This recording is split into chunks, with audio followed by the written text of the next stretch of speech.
I am really just challenging myself to go live at this point because, yes, the squat challenge is a real challenge and we are really squatting. But the more I think about it, the more I realize that it is quite the mental load to like tell yourself that you're going to get on camera live on YouTube every day to kind of press your butt backwards repeatedly in order to strengthen your leg muscles and tush. So that's my challenge as I live and breathe today. Um, it's between that and the fact that I sincerely do not want to be this far away from my daughter. So I'm giving myself a chance to think about something other than that distance, and have a chance to kind of check in with you all. So today, the way that I wanted to do that was to talk to you about getting our minds out of our way so that our bodies can do their thing. And the reason I wanted to focus on that is because right now my mind is definitely trying its absolute best to prevent me from doing any of the work that I set aside to do as far as this live streaming and squatting challenge is concerned. And the truth of the matter is, I could let it. I could let it get in the way, and honestly, no one would know except me. My accountability is to myself at this time because, yeah, I could just delete all these videos and then only people who happen to have been seeing them would even know that it existed. But the value of the work that I'm doing right now is not in the impact that it has today. It's it's not in the impact that it has on someone who's not watching even. It's on the value that it has is really baked into my ability to, one, believe that it matters and do it anyway, even if no one is watching, and to find a purpose for it within myself that makes this process intrinsically valuable.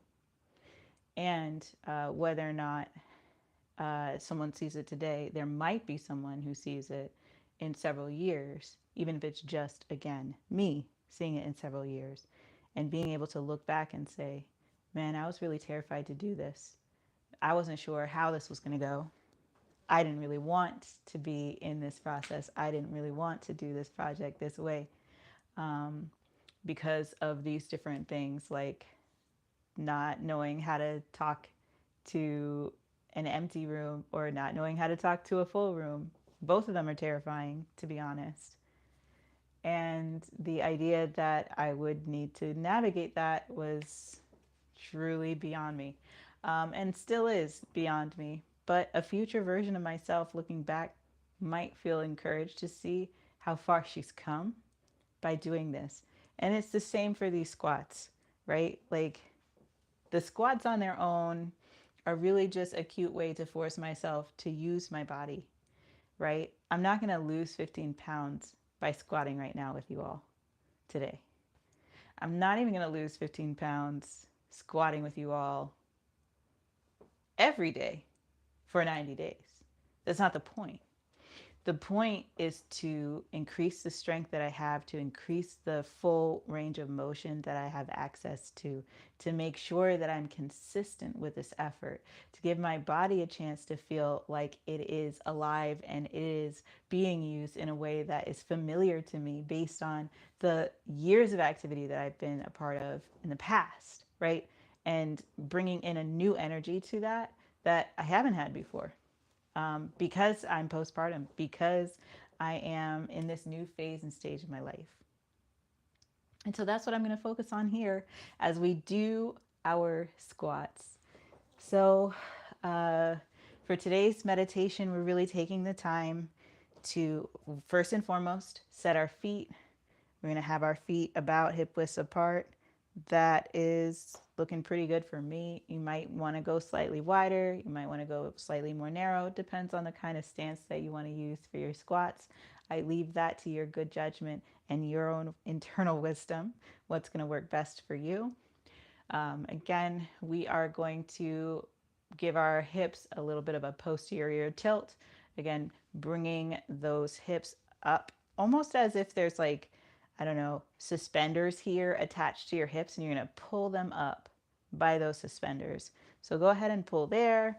You're going to have a nice little casual squeeze to the tush at all times. We're going to keep that activated. We're going to keep those knees activated. Everything is stacked right on top of the other. So hips are over the knees, are over the ankles. We're trying to keep these knees behind our toes. And in terms of our upper body, nice and straight, nice and long, nice and tall. And we're just going to hop into it. So again, yesterday we were only supposed to do 75 squats. And as it turns out, we wound up doing 100 and something. I think 125 squats or something ridiculous like that. So first and foremost, my bad. Went back and watched it. It was a lot. So I owe you an easier day today. And so with that, I want to say, let's actually do like a solid 50 squats. And we're just going to let this be a way to express our bodies, to express our strength, to let ourselves know that we're here and that we're engaged. But it's not to like pound those muscles into the ground. That's not the point of this. And if you like those kind of workouts, let me tell you, I can do them. I can make them. We can have that. It's an option. But I think on a day like today, it'll be much, much, much nicer if we can just be gentle with ourselves. So that's what we're going to do. And if you go pound it out in your own private area, go for it. I trust that you will do that within the realms of what you know is safe. All right.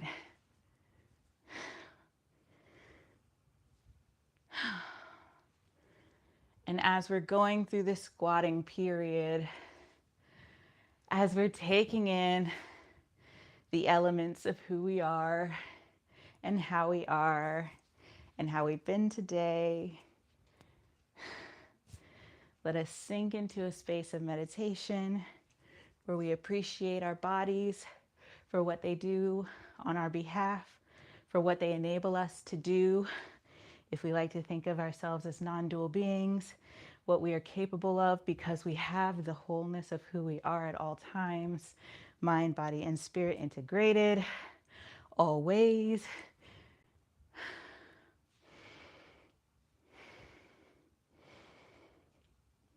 You can hear the millennial crackle.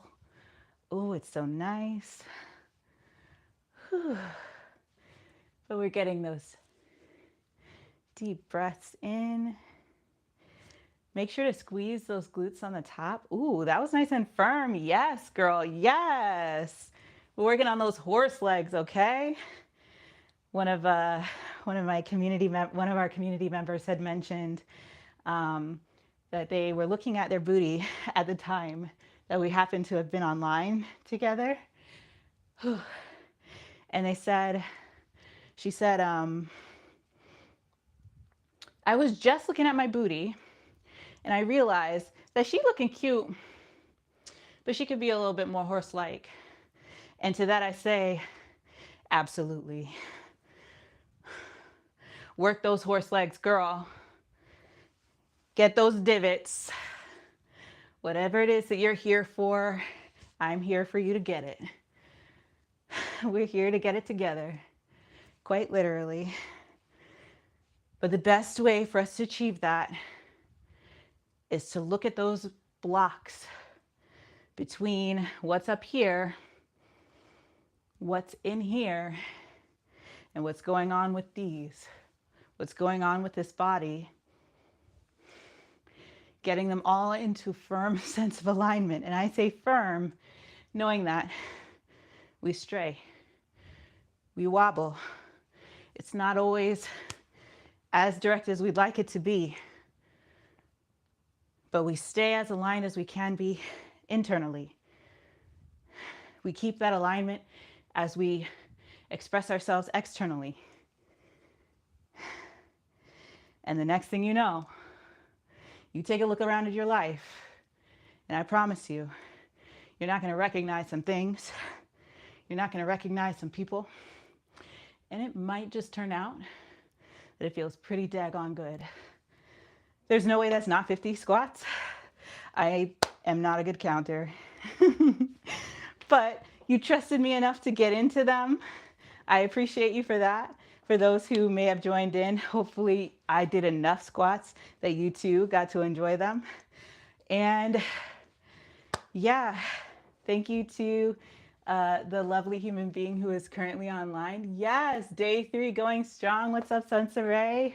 Yes. So I'm happy to chat with you all for a little bit, but I got to catch my breath because I did also do that bike ride today. So I'm just going to scoot on over to the couch where we can kiki together for a moment before I get to go pick up my baby.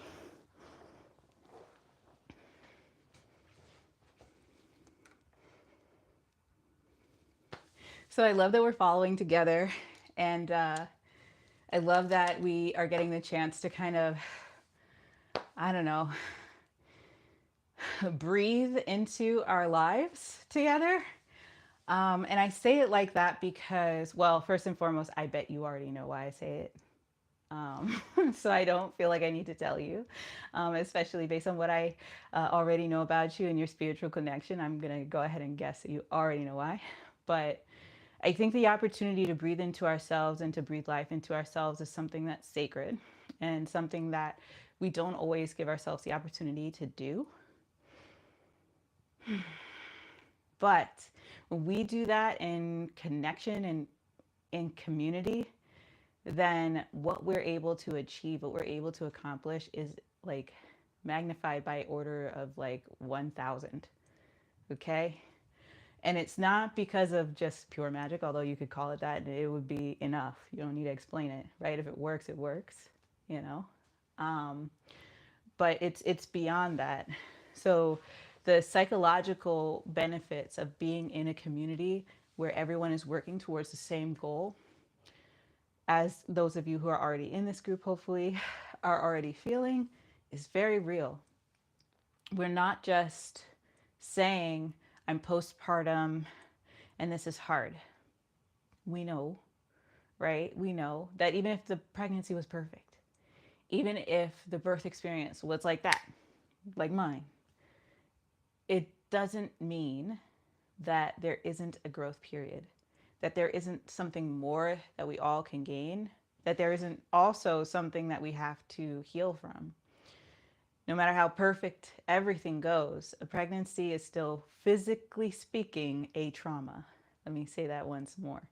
Physiologically speaking, when we think about something like childbirth, or when we talk about something like childbirth, we are talking about a trauma, okay? And when we are living in a space where there is a trauma, right? Where there is an element of something being rent, right? Being ripped apart. Our bodies respond. They hold on to extra weight. There are hormonal changes to try to address anything that's been knocked out of whack, so to speak. And then you add to it things like the sleep deprivation of being a first time or new, no matter whether it's your first or your next or your last or your latest child, but the sleep deprivation that comes along with that, it's on another level. It's a different kind of experience. And when we push ourselves to be different than we are in that moment, our brains immediately want to get in the way. Doesn't matter if you came into it with a perfect mindset. Once we get to a place where we feel as though we should be some other way, we should be better off, we should be able to manage by now, we should be back in our pre-pregnancy clothes, we should be in any other condition than we are presently in. It's like we open the door for our minds to take charge of our bodies in ways that shut down our bodies. It's like we allow our brains to pump the brakes and say, no more. I don't want this. I don't like this. Yes, yes, yes. Releasing that resistance to the growing pains is so key. And this is true no matter what stage of life you're in. That's why I like that this channel is really targeted towards postpartum moms and the people who love them, including people who are loving a future version of themselves. This group is for all of those different ways of being and relating to the postpartum experience, and also to multiple ways of understanding postpartumness,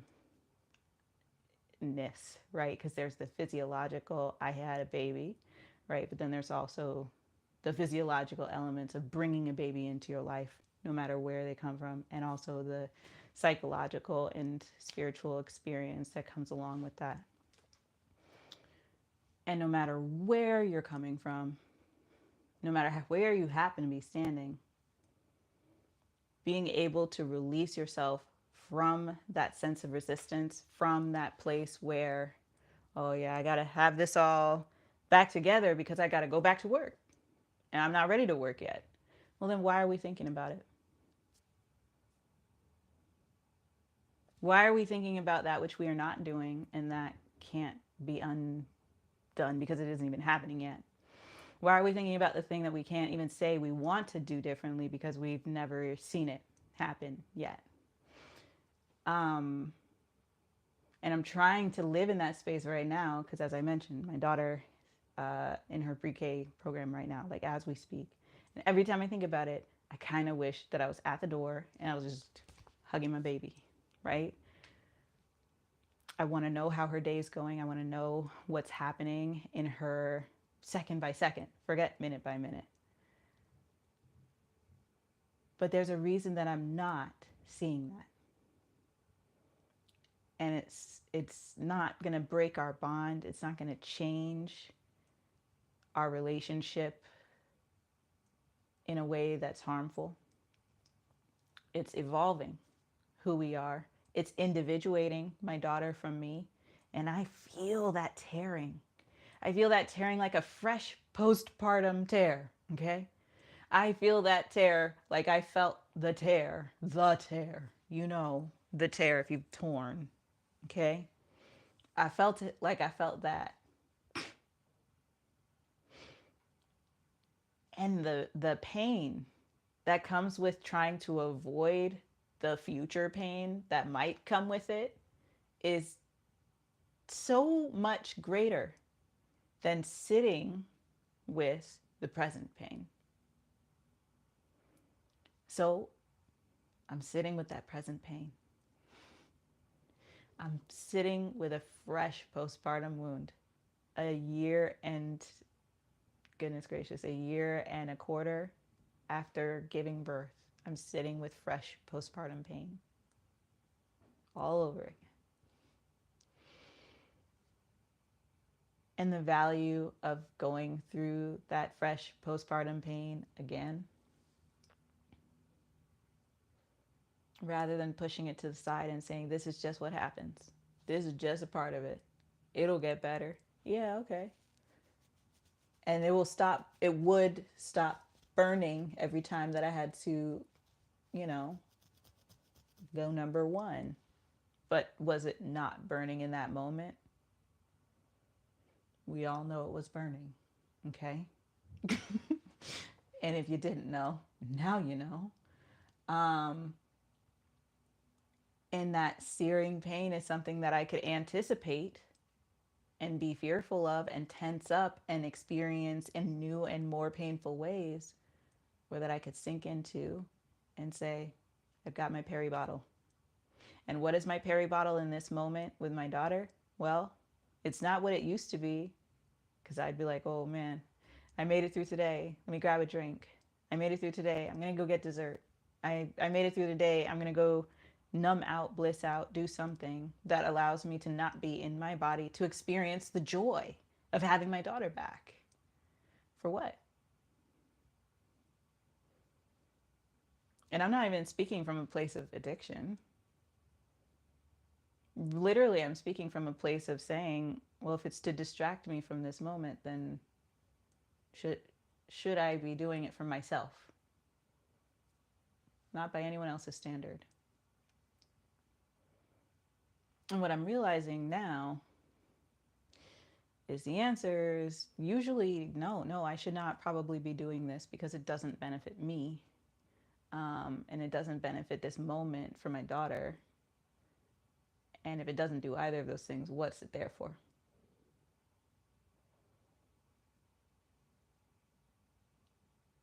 And I imagine that this is a group of women who are high achieving, who really care, who are really type A, got their crap together, and are planning a life. Even if you don't feel like that's you, if you don't feel like that's you, but you're a person who has goals and targets and you keep pushing towards them, that's you.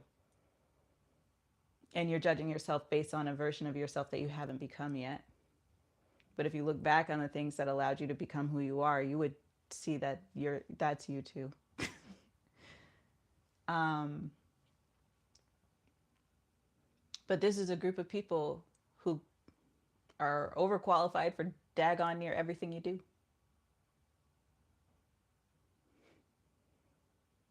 Kicking ass and taking names at every turn. Absolutely pushing in ways that other people can barely imagine due to pure endurance. Forget the strength that's necessary to actually do the pushing, but the endurance to continue that push. But we're also the first to rob ourselves of the opportunity to enjoy. We're the first to say, well, that's done, but I've got so much more to do. Wait. Stop at the but. And give yourself the opportunity to say, I made it.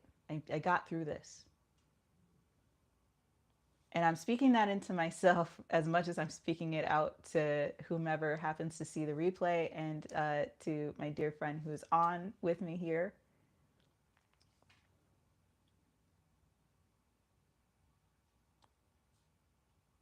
Yeah. We deserve to celebrate the moments that lead to our success. We're, we're deserving of the moment that is right after that moment where we recognize we've achieved success as well. Heck yeah. Well, two spiritual people on a call. What can you hope for other than a lot of reads? Because I'll tell you what, I'm speaking this knowing that it's something for us right now in this moment, but that there's somebody who's going to see this for whom this is also going to be beneficial, for whom this is also going to be supportive. And I believe that wholeheartedly.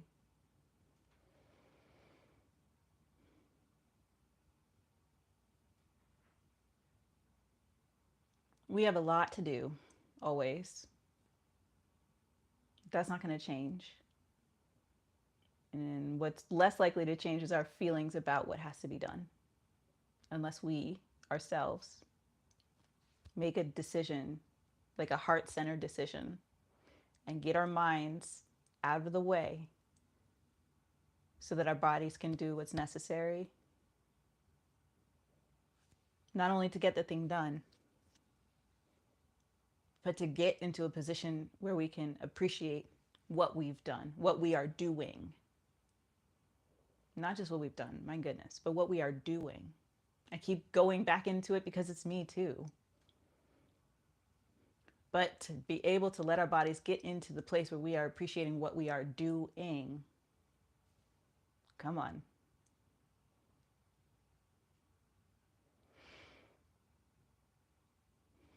We at minimum deserve that. And I bet this is also a group of people who are used to not getting what they deserve from others because you're giving. And you don't think about it in terms of deservingness because you're giving. And you don't think about it in terms of giving because you're giving. So what I want you to do is lean on that sense of givingness. Lean on that intuition to give. And this may not sound so remarkable to some, but come here. I want you to give to yourself.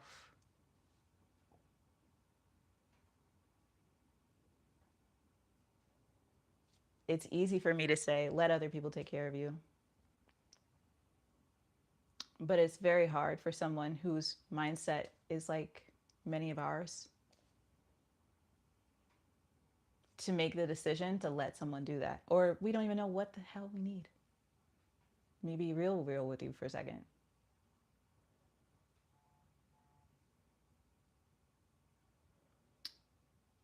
And since we don't know many times what it is that we need, we can feel lost.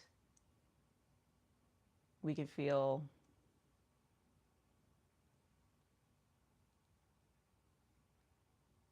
like we're starving and not know what to eat. We know we need to eat. We don't know what food is.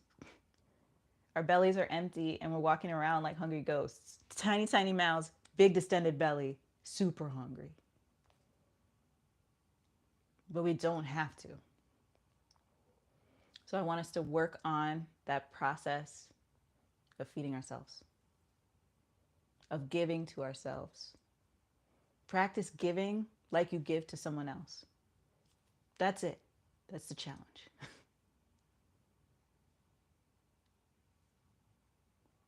We as postpartum people and the people who love our postpartum people, we have to practice. Because no one gives quite like we do. And when we practice, we'll be able to experience and respect the giving that we do. But others will also see that and maybe get to practice on you how they want to give, having seen your example. So I think I've gone on for a good amount of time. I hope that this got juicy towards the end. I was almost going to hop off a few minutes ago, but something in me just said, sit down, be in this place, be with your friends, and share this message. So I hope that it was something that spoke to you. I am so happy that we are on this challenge together. I appreciate you too. I can't do the newfangled. I don't know what the hand symbol is for heart anymore. I think it's like this maybe now. Whatever the kids do. I can say that now. I'm a mom. Yes. So yeah, however you make your hearts, please feel mine. Please take on the energy. And yeah, let me stop rambling. I will see you real soon in the next video. Bye.